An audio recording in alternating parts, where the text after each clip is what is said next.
Yes, Scott, this storm is actually connected to the rain we saw last night. Remember, we talked about the setup for the storm. You need cold air, you need moisture. Well, the cold air is coming behind our cold front that passed through last night. The storm itself is just now brewing over Texas. That rain you see by Dallas, that's going to slide right along the front and right into the Carolinas while we sleep tonight and into the day tomorrow.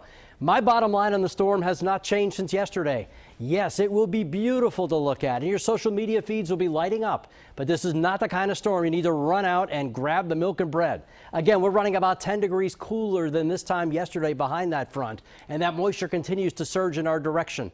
So as far as the threat tracker goes, accumulations, and I'm going to have a lot more detail in a little bit, will be low, especially on main roads. It will impact travel. Just think, people watching snow flying all around them. It's going to be a little dicey on the roads for sure. Your social media feeds, yeah, they're going to be going crazy. Here's a look at our Futurecast. We are fine through the morning drive. The mountains will see some snow early on. By lunchtime, a little bit of rain in the metro, and then it changes quickly over to snow. And we'll see a burst for several hours tomorrow afternoon before it swings out as we head through tomorrow night. Again, lots of nuts and bolts with this and a lot of different impacts. And starting, of course, with schools. Again, CMS trying to keep an eye on whether what's going to be happening as we go through the day tomorrow. We always want to make sure that we're making the best decision possible that's in the best interest of kids.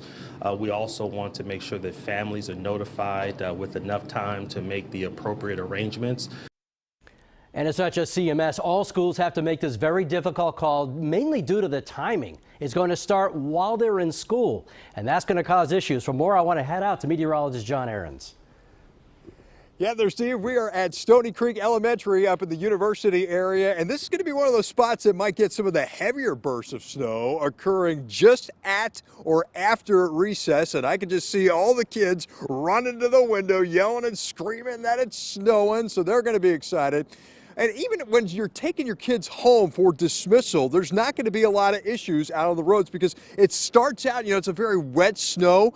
That has a difficult time to accumulate. Now, it might be a little more of a problem for after school pickup, but I do believe, at least initially, after 2 o'clock, it's not too much of a deal. But let's face the facts. In Charlotte, when it snows, it's a big deal and it causes issues on the roads. I want to show you some pictures from last year's storm, and that created all kinds of problems. Now, we don't expect that kind of stuff, but certainly along the roads there could be a couple of problems. So we wanted to break down the bottom line here for you. By the time we hit the afternoon dismissal of tomorrow, it is not going to be a snow that would accumulate. The accumulation would start later in the afternoon and into the evening, hopefully by the time the kids are all home.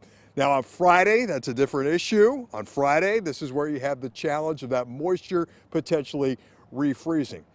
But even in that situation, if this snow ends, and Steve's going to show you the Futurecast in a little bit, if this ends like at 9 o'clock tomorrow night, that may be enough time for that to dry out. So Steve, it looks like watching this situation, it would be more of a delay kind of a deal instead of a cancellation.